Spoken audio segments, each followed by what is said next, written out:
요한복음 19장 10절부터 13절까지 말씀을 보시겠습니다. 요한복음 19장 10절부터 13절까지 말씀 신약성경 181면에 있고요. 한 절씩 나눠서 보시겠습니다. 19장 10절 빌라도가 이르되 내가 말하지 아니하였느냐 내가 너를 놓을 권한도 있고 십자가에 못 박을 권한도 있는 줄 알지 못하느냐.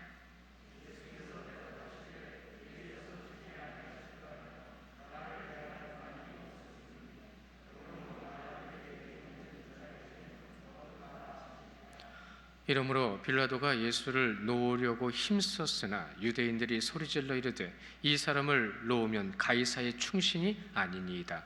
무릇 자기를 왕이라 하는 자는 가이사를 반역하는 것이니이다. 빌라도가 이 말을 듣고 예수를 끌고 나아가 돌간들 히브리 말로 가바다에 있는 재판석에 앉아 있더라. 아멘. 무엇을 잘하는 것이 목적이 아닌 사람들이 있습니다.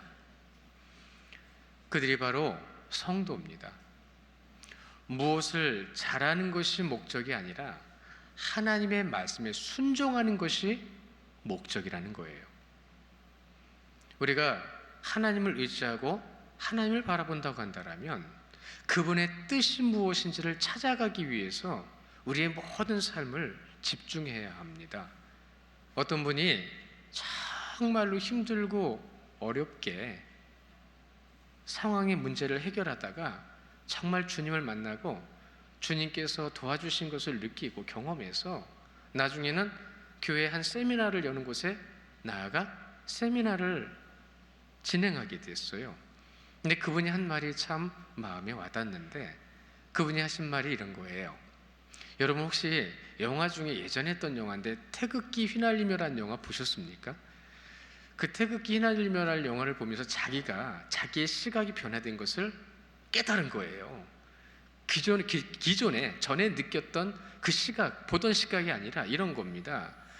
전쟁 세대는 그 영화를 보면서 전쟁 때문에 눈물을 흘렸고 그 다음 세대는 그 가족들 막 뿔뿔이 흩어지고 그랬잖아요. 거기서 느껴지는 가족의 인간 애 때문에 눈물을 흘렸고 어린 세대는 원빈 때문에 눈물을 흘리더라. 그 영화 주연이 장동건하고 원빈이었거든요. 그걸 보면서 그 모든 전체 관람가에 있으니까 그걸 보면서 본인도 느낀 거예요. 그리고 같이 영화를 봤던 사람들의 모습도 보게 된 거죠. 그러면서 예전에 자기가 느끼지 못했던 시각과 관심사를 알게 됐다. 여러분들도 그 영화 보신 분은 아시겠지만 어느 부분에서 마음이 뭉클하셨어요. 저는 그 영화 보면서 그 인간에 있죠. 가족에.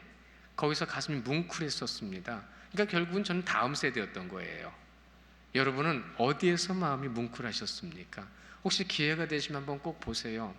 우리나라의 참 참혹한 역사, 안타까운 역사를 다룬 영화면서도 참 잘 찍었던 것 같아요.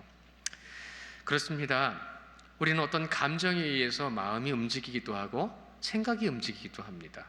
그래서 우리의 그 시선이라든가 관심사가 옮겨질 때에 세상적인 기준이 될 때가 있어요. 그러나 여러분 잊지 마십시오. 여러분은 세상적인 기준에 의해서 그런 것이 움직여지면 안 되는 분들이에요. 무엇에 의해서요? 먼저 여러분은 성도라는 말씀을 드립니다. 여러분은 성도이기 때문에 영적인 것, 하나님께서 우리에게 허락하신 것으로 인하여 마음이 움직일 수 있어야 돼요. 마음이 움직여야 돼요. 여러분은 어떠십니까? 한 주간의 삶을 살아가면서 무엇으로 여러분의 마음이 움직였고 무엇으로 인해서 그 자리에 서 계셨습니까? 아니요, 다시 한번 질문 드려볼까요? 무엇을 바라보면서 누구를 느끼고 누구를 생각하셨습니까? 이 시간을 통해서 여러분이 가장 깊이 상고해야 될 부분이 바로 그 부분입니다. 예수님께서 인간을 구원하시기 위해서 자신을 낮추셨지요. 자신을 낮추신 것을 성육신하셨다라고 우리는 분명히 알고 있습니다. 그래서 복음에 목말라 하는 자들을 찾아가셨어요. 복음에 목말라 하는 자들이 누구였죠? 여러분, 낮고 천하고 천대시당하는 그들이 복음에 목말라 있습니다. 메시아를 기다렸습니다. 진정한 통치자를 기다렸습니다. 그러나 그들 모든 환경 가운데에서 여러분 잘 생각해 보십시오. 주님의 음성을 들은 자가 누구였는지 그들이었습니다. 그들은 주님의 음성을 들었고 주님을 따랐고 또한 주님께서 가르쳐 주신 그 가르침 가운데 서 있을 때에 치유받은 사람들이 그들이었습니다. 창조의 시작은 하나님의 사랑으로라고 말합니다. 하나님의 사랑으로 창조되었기에 그 사랑으로 인해서 죄에 빠진 인간을 회복시켜 주시는 아버지 하나님, 그 사랑 때문에 회복시키시는 거예요. 여러분이 잘한 거 아무것도 없고요, 인간이 주님께서 인정해 주실 만한 것 아무것도 없습니다. 오직 사랑. 그 인간의 죄 가운데에서 하나님을 바라볼 수 있게 이끌어 주셨는데, 여러분, 그 죄는 하나님을 바라볼 수 없게 했잖아요. 하나님을 바라볼 수 없게 했고 그 영혼을 어떻게 했다고요? 죽였습니다. 정령 죽으리라. 죽은 영혼이에요. 근데 그 죽은 영혼을 회복시켜 주시기 위해서 스스로 죄를 짊어지신 것, 그것이 십자가잖아요. 여러분, 그 십자가를 바라보면서 우리에게 주시는 회복의 역사, 그 회복의 역사가 어디를 향하고 있다고요? 여러분 잊지 마십시오. 낮은 곳을 향하고 있습니다. 낮은 곳. 하나님께서 주시는 기회, 그 아주 귀하고 생명의 기회는 어느 곳에 있다? 낮은 곳에 있다라고 얘기를 합니다. 많은 신학자들은 그렇게 얘기를 해요. 이것을 성경적이면서 신학적이면서 여러분 가장 영적으로 말씀을 드리면 딱 단어 하나로 말씀드릴 수 있어요. 그게 겸손입니다. 겸손은 가장 낮은 곳에 있습니다. 나를 드러내지 않는 곳입니다. 오직 누구만을 나타내는 곳입니다. 그것이 바로 겸손인, 그 겸손이 있는 곳을 주님은 찾아가십니다. 예수님께서 찾아가신 곳이 바로 그곳이었고, 그곳에 머물러서 그 세상의 모든 질고와 고통과 어려움 속에서 신음하는 그들, 그는 귀를 열었고요, 그들은 믿으려고 했고요, 그들은 마음을 열었습니다. 여러분, 지금 이 시대에 하나님을 믿는다고, 말씀을 암송하고 하나님 가운데 예배한다고 해도 여러분 마음 안 여는 사람들이 많습니다.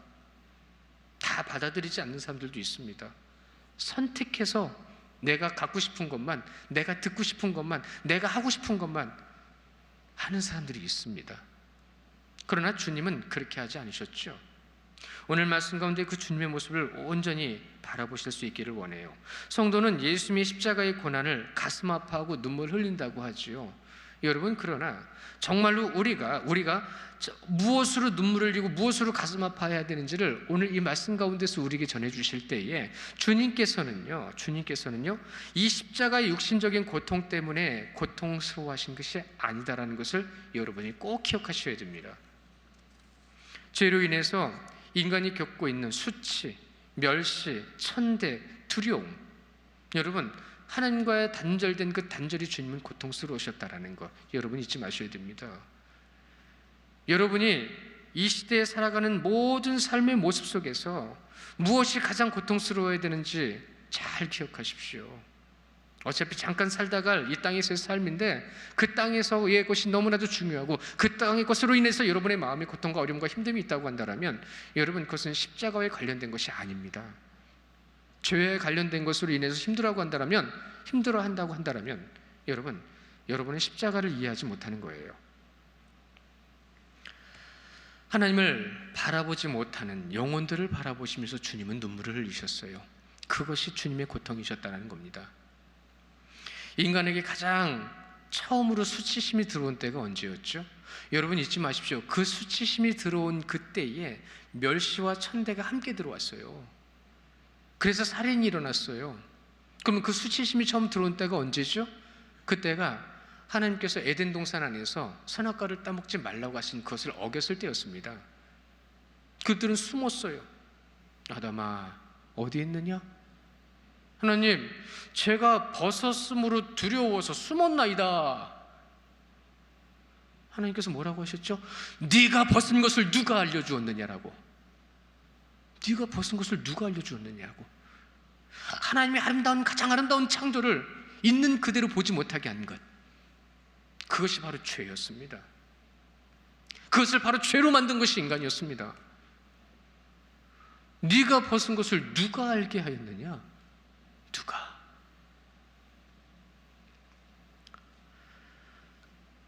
인간은 죄로 인해 받아야 될 가장 큰 그 수치, 멸시, 천대, 두려움, 여러분, 그것이 죄이고요.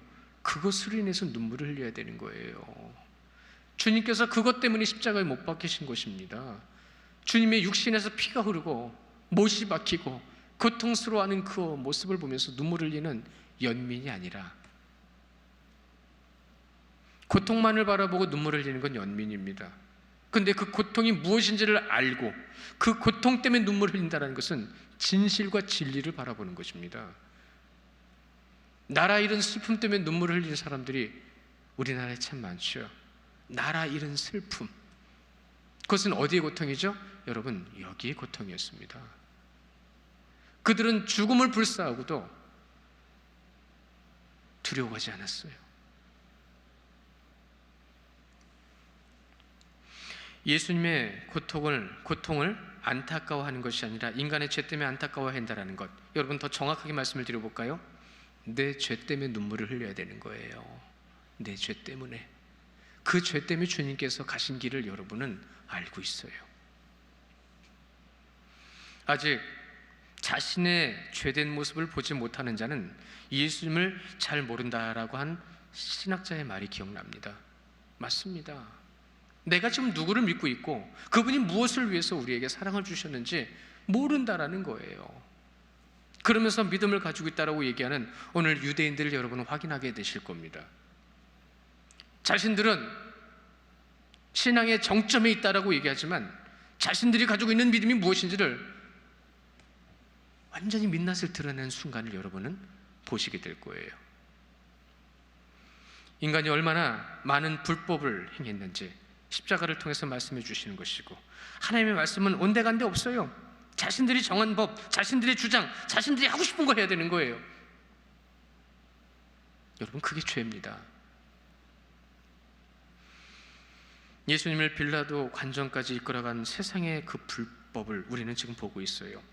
유대인들의 법, 로마의 법에 대해 여러분, 죄를 정죄하지 않고는 어떠한 고문도 어떠한 정죄도 일어나지 않아요. 그러나 지금 이들은 무엇을 하고 있죠?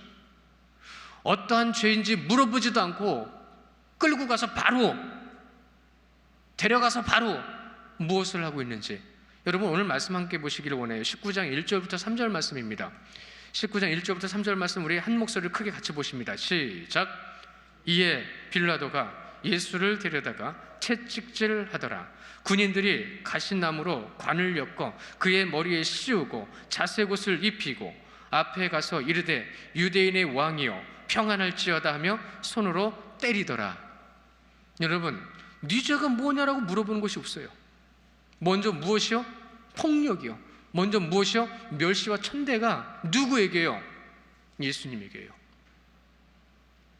그들의 불법함은 이루 말할 수가 없어요. 무엇이 주님께 먼저 시작이 됐죠? 여러분, 채찍질입니다. 우리가 알고 있는 채찍질, 전갈채찍이라고 하는 그 채찍은 살을 뜯고 찢고 몸이 무너지게 만드는 채찍이었어요. 그래서 십자가형에 매달리기 전에 채찍 때문에 죽은 사람들이 많았을 정도로 가혹한 고문이 이 로마의 채찍이었습니다. 그 채찍을 맞으신 주님께 군인들이 지금 무슨 짓을 하고 있죠? 가시로 관을 만들어서 머리에 꾹 눌러서 씌웁니다. 이 모습, 이 순간을 어떤 신학자가 이렇게 말을 해요. 잘 들어보세요. 인간의 모든 신경과 생각이 집중된 머리에 가시관이 씌워짐을 통해서 뇌리에 깊이 뿌리 박혀 뿌리 내린 죄를 고통으로 느끼신 그리스도. 저는 이게 일주일 내내 머릿속에서 마음속에서 막 계속 뇌리에 깊이 뿌리 박힌 죄, 주님께서 머리에 느끼신 그 가시의 고통을 통해서 그 신학자는 그것을 바라본 거예요. 그래서 주석에서도 똑같이 말을 합니다. 가시 면류관에 달린 가시들이 신경이 많이 모여있는 가장 예민한 부분 중에 하나인 머리에 살점을 파고들어 육체적인 고통까지 매우 심하게 했을 것이다. 예수께서 모든 인류에게 구원을 주시기 위한 택한 그 방법은 인간이 개발한 사형의 방법 가운데 가장 고통스럽고 모욕적으로 죽음에 이르게 한 것이다. 이렇게 말을 해요. 우리 머리 안에, 우리의 삶, 우리의 영혼 안에 얼마나 그 죄가 깊이 뿌리 박혀 있고 뽑아지질 않는지를 저는 느끼고 살아요. 지금 우리는 그것을 느끼고 살아갑니다. 그리고 자색옷을 입혔죠. 그리고 그 앞에서 군인들이 주님께 이렇게 말합니다. 평안할지어다. 여러분 기억나십니까? 주님께서 무덤에서 부활하시고 처음 만난 여인들에게 뭐라고 말씀하셨죠? 평안하냐. 고향으로 돌아가 자기 먹고 살 거 없어가지고 다시 금을 드렸던 제자에게 평안하냐. 그 평안을 위해서 주님께서 가신 길을 우리는 절대로 잊지 말아야 되는데, 그 주님을 향해서 로마 군인들은 손으로 머리를 때렸습니다. 여러분, 손으로 머리를 때렸다니까 어떤 사람은 그냥 따기 때리는 줄로 아는데, 여러분 그렇지 않습니다. 잘 들어보십시오. 당시 가장 색을 내기 어려웠던 색이 자색이라고 합니다. 구하기도 가장 어려웠고 내는데 비용도 가장 많이 들었던 염료가 바로 이 자색 염료였어요. 그래서 왕만이 입었던 겁니다. 그런데 어디서 누더기 같은 자색 옷을 구해다가 군인들이 예수님께 입힌 거예요. 입히고 왕이 서 있으면 신하들이 그 왕을 지나가면서 평안하시옵소서, 만수무강하시옵소서 지나가는 그 전례가 있었죠. 똑같이 주님을 그렇게 세워놓고 군인들이 그 앞을 지나가며 주님께 주먹질을 하는 겁니다. 평안하냐. 몇 명인지 알지는 못하지만 그 당시에 그 관정에 모여 있었던 군인이 600명가량 됐다고 합니다.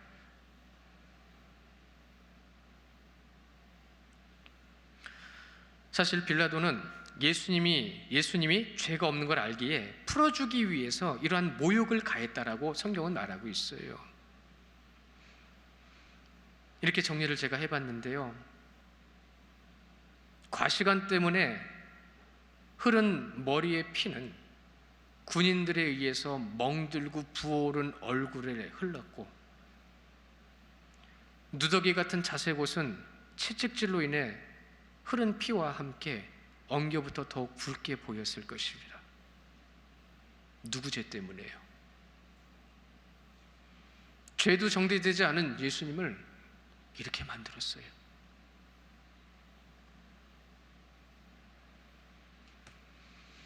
그런 예수님을 대제사장들과 유대인들 앞에 빌라도는 끌고 나갑니다.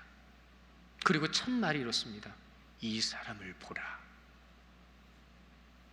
이 사람을 데리고 너희에게 나오나니 이는 내가 그에게 아무 죄도 찾지 못한 것을 너희로 알게 하려 함이로라. 이런 뜻입니다. 이런 자가 왕이라고? 이 자에게 무슨 죄가 있는지 힘없이 서 있는 이 초라한 모습을 봐라. 그에게 죄가 있으면 말해봐라 라고 할 때에 또 한 가지, 지금 대제사장들과 유대인들은 분에 차 있습니다. 예수님을 죽이기를 원하는 단 한 가지 목적에 의해서 분내고 화내면서 울그락불그락. 그 비참한 예수님의 모습을 보면서 빌라도가 원했던 건 뭐냐면 그들의 분노가 가라앉기를 원했던 거예요. 그렇게 생각했던 빌라도의 마음을 전곡으로 뒤집어 버렸습니다. 뭐라고 얘기하죠? 먼저 구약 말씀을 좀 인용해 보겠습니다. 이사야서 53장 3절 말씀 함께 보실 건데요, 이사야서 53장 3절, 그는 멸시를 받아 사람들에게 버림받았으며 간고를 많이 겪었으며 질고를 아는 자라. 마치 사람들이 그에게서 얼굴을 가리는 것 같이 멸시를 당하였고 우리도 그를 귀히 여기지 아니하였도다. 여러분이 말씀에 순종하는 삶을 살지 않는 것은 이 이사야의 말씀처럼 주님을 귀히 여기지 않는 겁니다. 이것을 잊지 마십시오. 인간의 죄를 입으신 예수님을 보십시오. 지금 어떤 모습으로 주님이 서 계신지. 그것은 누구도 대신할 수 없는 고통의 멍에를 짊어지고 가시는 인간의 죄의 참혹함을 대신 지고 가시는 그 대가를 치르시는 주님을 우리는 지금 보고 있는 것입니다.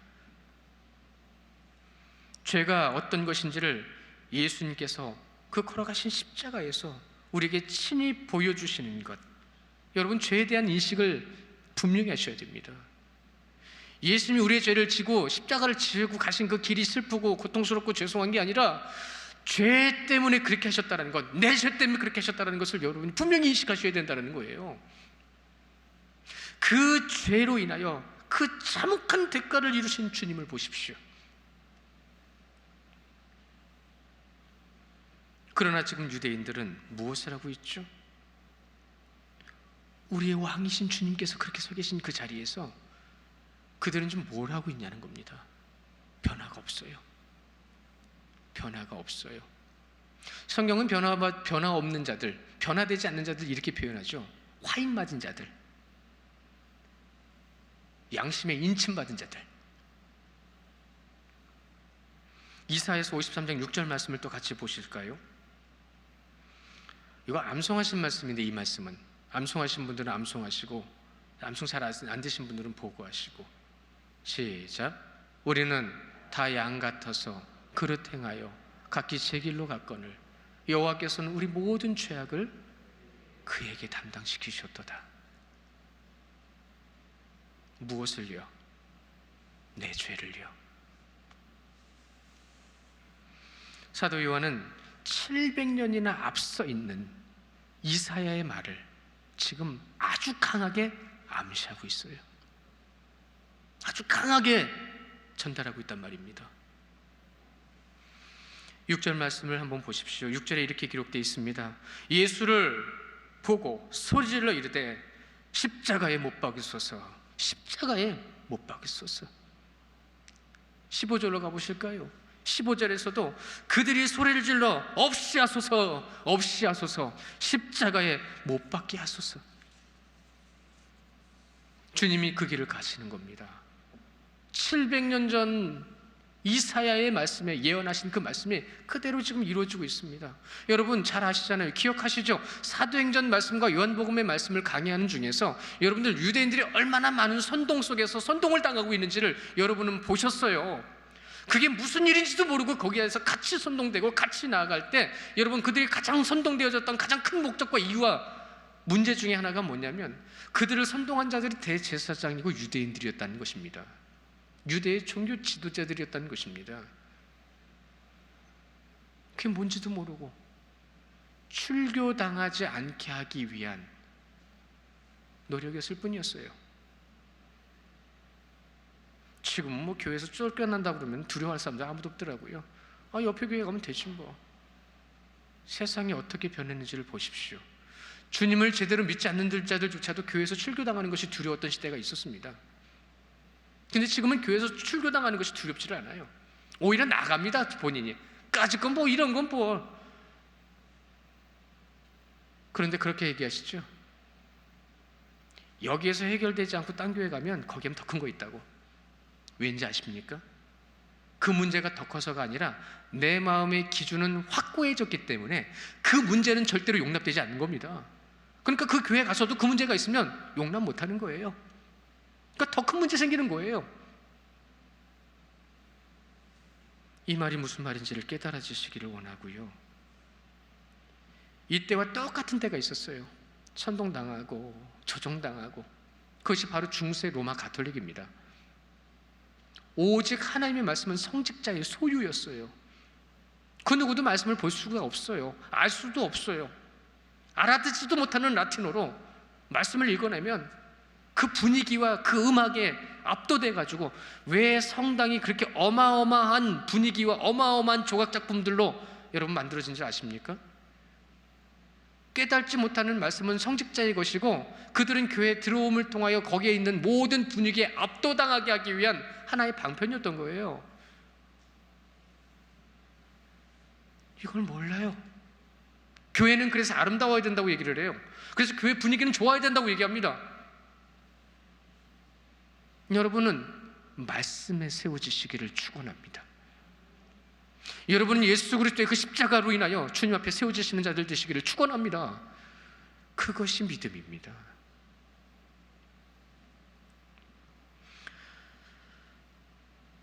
그 말씀을 온전히 보지 못하게 했던 그 중세의 불법적인 전통이 지금도 성도들로 하여금 말씀을 보지 않아도 되고 문제되지 않는 것처럼 인식되어졌어요. 문제되지 않는다 생각하죠. 하루하루 그렇게 지나가 버립니다. 말씀과 함께하는 시간을 하지 못했던 그 시간들은 그렇게 지나가 버립니다. 구원은 하나님 안에 머물러 있는 자, 성도는 하나님의 말씀을 붙드는 자, 나의 삶의 중심이 하나님의 말씀이 되는 자를 성도라고 얘기합니다. 질문드립니다. 말씀이 중심이 되십니까? 중심된 삶을 살아가십니까? 하나님 중심된 삶, 예배의 삶.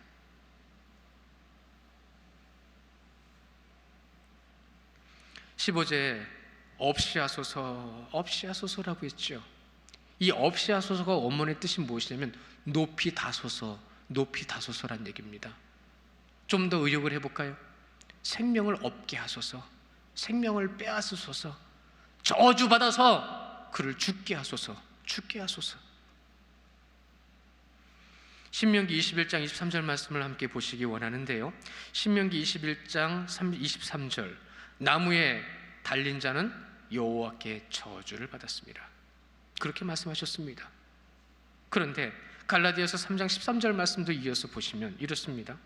그리스도께서 우리를 위하여 저주를 받은 바 되사 율법의 저주에서 우리를 속량하셨으니 기록된 바 나무에 달린 자마다 저주 아래에 있는 자라 하였습니다. 여러분 지금 성경 말씀, 성경 옆에 보십시오. 18장 32절 있습니다. 함께 보시겠습니다. 18장 32절 시작. 이는 예수께서 자기가 어떤 죽음으로 죽을 것을 가리켜 하신 말씀을 응하게 하려 하심이라. 무엇 때문에요? 누구를 위해서요? 예수님께서 당하신 죽음은 십자가의 죽음입니다. 그 전에 여러분 스데반의 돌에 맞아 죽은 순교를 기억하실 겁니다. 야고보가 칼에 맞아 죽은 죽음을, 그 순교를 여러분 기억하실 겁니다. 그 둘의 죽음은 유대인의 법에 의한 죽음이었어요. 그러나 여러분 예수님께서 돌아가신 이 죽음은 유대인의 계략과 로마의 사형법에 의한 죽음이었습니다. 온 세계가, 유대인과 이방인이 다 함께 누구를 지금 십자가에 못 박았다고요? 인류가. 유대인들은 예수님을 죽이려고 하는 죄목, 하나님의 아들이라는 이유를 걸었습니다. 사실 빌라도는 이 말이 두려웠거든요. 오늘 말씀 앞뒤로 잘 읽어보십시오.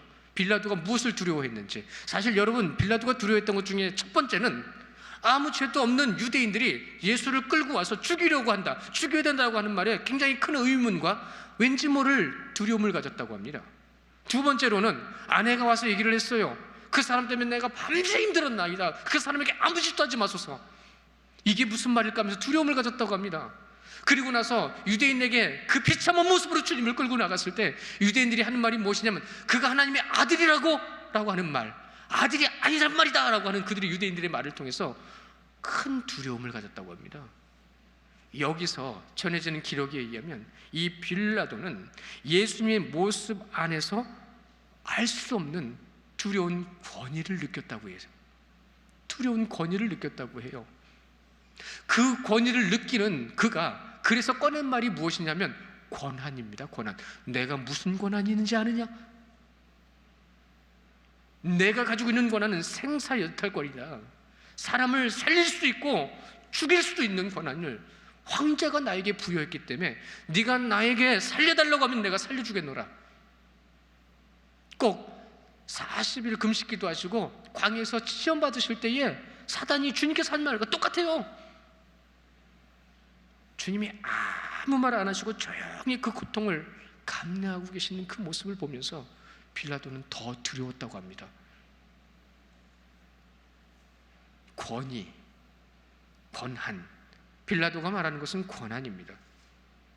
권위는 모든 것을 통치하는 것을 권위라고 그래요. 그러나 권위는 한정되어 있는 권력을 권한이라고 얘기합니다.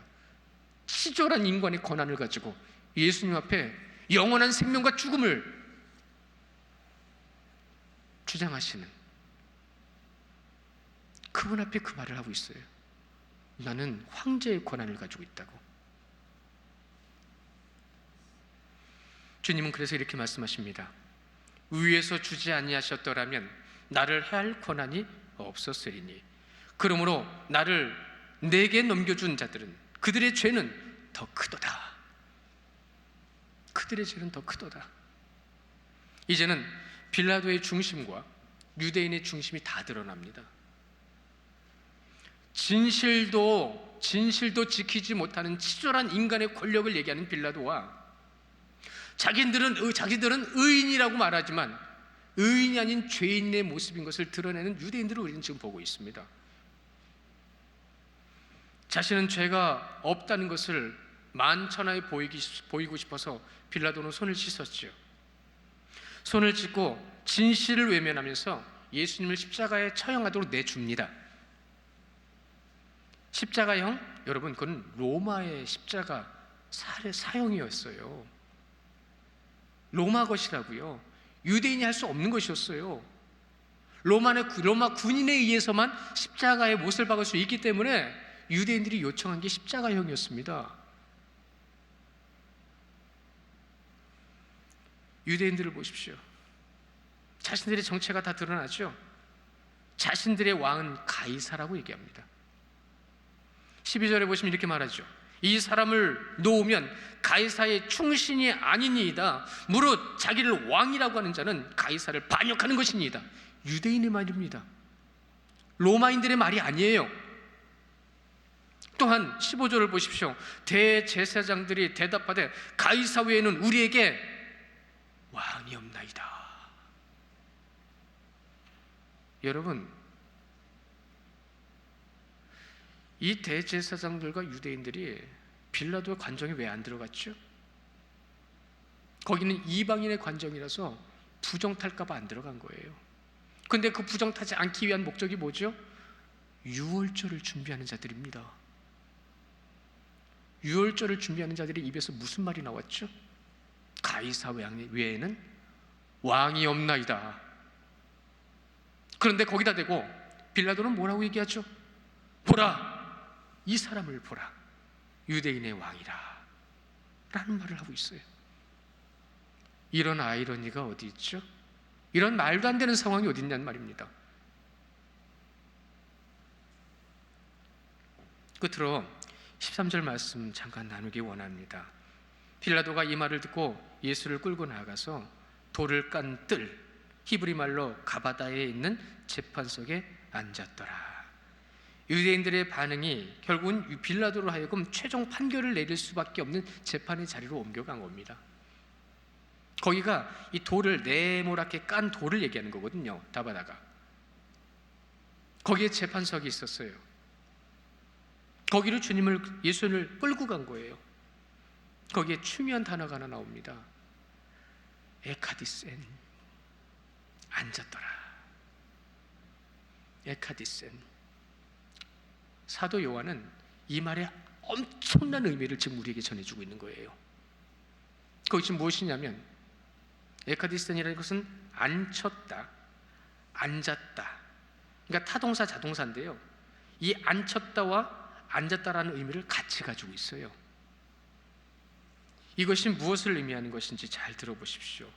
죄가 없으신 예수님을 풀어주기 위해 노력한 빌라도가 가시관을 쓰셨고, 가시 면류관입니다. 왕이 써야 될 관이지만 가시 면류관을 쓰셨고 자색 옷을 입으셨고 왕의 복을 입으셨습니다. 그 손에는 왕의 홀이 아닌 갈대를 들으시고 예수님을 재판석에 앉혔다라고 해석하는 이들이 있습니다. 이게 무슨 말일까요? 예수님을 풀어주기를 원하는 빌라도가 주님을 거기에 앉혔다? 또한 예수님을 향해서 빌라도가 재판석에 앉아서 그를 바라보고 있다. 두 가지 해석이 여러분 다 맞습니다.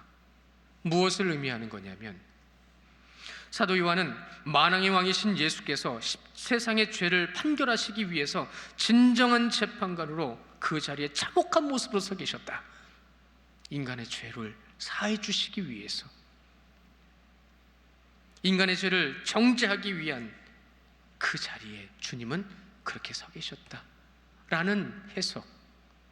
그러니까 빌라도가 예수님을 거기에 앉혔다라는 의미가 그 의미인 거예요. 세상 사람들은 빌라도만 바라보겠죠. 세상에 휘둘리는 연약한 한 인생의 판결자 빌라도. 그 빌라도는요, 여러분 나중에 자살했습니다. 인생을 비관하면서 인생에 아무것도 덧없음을 깨닫고 비참하게 자살했습니다. 그런 인생이 영원한 생명이요 죽음을 주장하시는 심판을 이끌으신 주님 앞에 심판하겠다고요. 유대인들은 더 큰 죄악의 자리에 서 있잖아요. 사단의 놀이기로 서 있잖아요.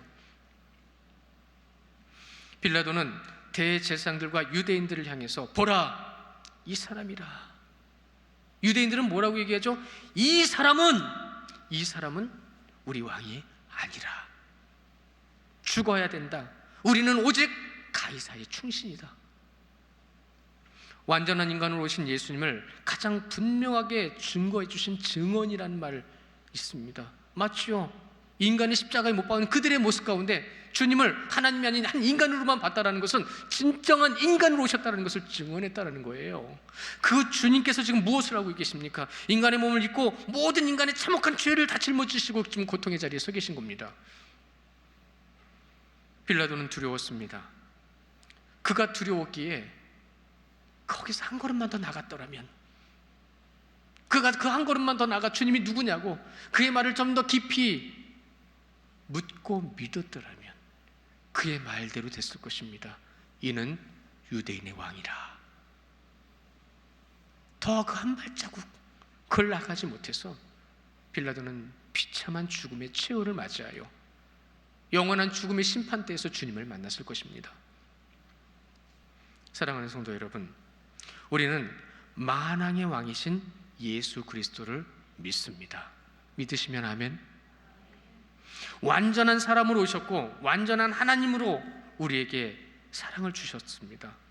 그럼에도 하나님의 형상을 따라 지음 받은 자들이 하나님의 형상을 보지 못하는 경향이 너무 큽니다. 그것도 죄입니다. 여러분 보십시오. 이 사람을 보십시오. 옆에 계신 분들을 보십시오. 성도님들을 보십시오. 하나님의 창조의 증거입니다. 하나님의 창조를 보면서 여러분 그 창조 가운데에서 정말로 하나님의 뜻을 실천할 수 있는 중요한 대상이라는 생각을 못 하시나요? 안 하시나요? 하고 계시나요? 하고 계시나요? 주님은 그 길을 가셨습니다. 그 주님께서 이렇게 말씀하셨죠. 그를 대접하라. 그를 대접하면 나를 대접함이라. 성도를 대접하는 것은 십자가에 못 박히신 참혹한 고통 가운데 그 길을 가신 주님을 대접하는 겁니다.